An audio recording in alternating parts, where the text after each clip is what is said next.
Shalom, everybody. It is day 64, Psalm or Tehillim 64. To the chief musician, a Mizmor of David. Hear my voice, O Elohim. In my prayer, preserve my life from fear of the enemy. Hide me from the secret counsel of the wicked, from the insurrection of the workers of iniquity, who whet their tongues like a sword, and bend their bows to shoot their arrows, even bitter words, that they may shoot in secret at the perfect. Suddenly do they shoot at him, and fear not. They encourage themselves in an evil matter. They commune of laying snares privily. They say, who shall see them? They search out iniquities. They accomplish a diligent search. Both the inward thought of every one of them and the heart is deep. But Elohim shall shoot at them with an arrow. Suddenly shall they be wounded. So they shall make their own tongue to fall upon themselves. All that see them shall flee away, and all men shall fear and shall declare the work of Elohim. For they shall wisely consider of his doing. The righteous shall be glad in Yahweh, and shall trust in him, and all the upright in heart shall glory.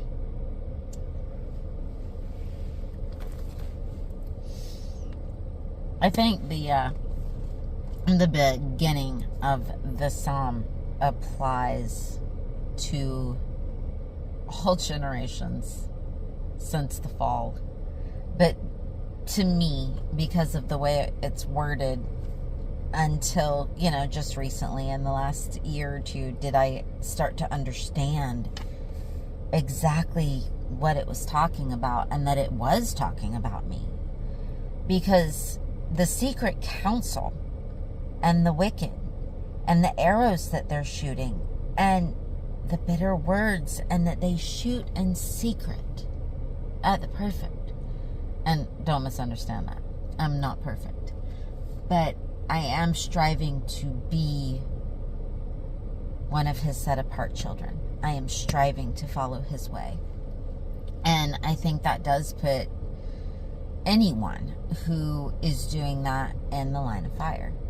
We're in a spiritual battle.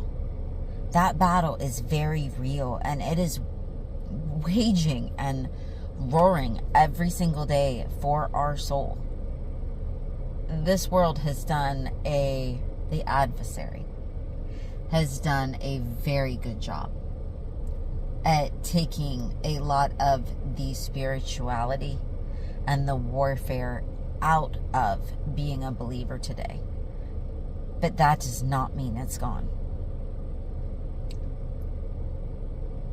I think there is an awakening happening, and I think it's something that we all really need to open our eyes to, and to pray for that truth, for him to open our eyes and show us our adversaries, show us what we need to pray for, show us the things that are happening around us and being done to us, and in this society that our eyes have been closed to for some time now. Because as our eyes have begun to open, it has just been one thing after the other, after the other, after the other. And when you know, it affects you different, and you can pray over it different. And that is exactly what David has done here. Because the Psalms, Tehillim, they are prayers.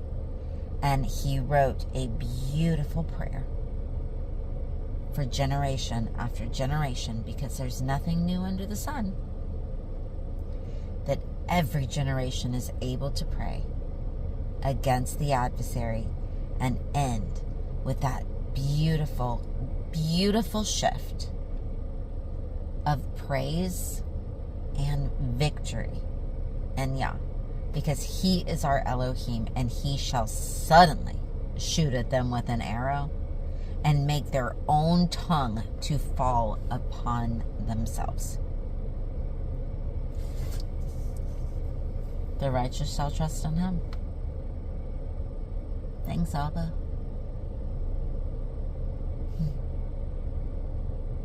Who can be against you if he's for you? Like, legit.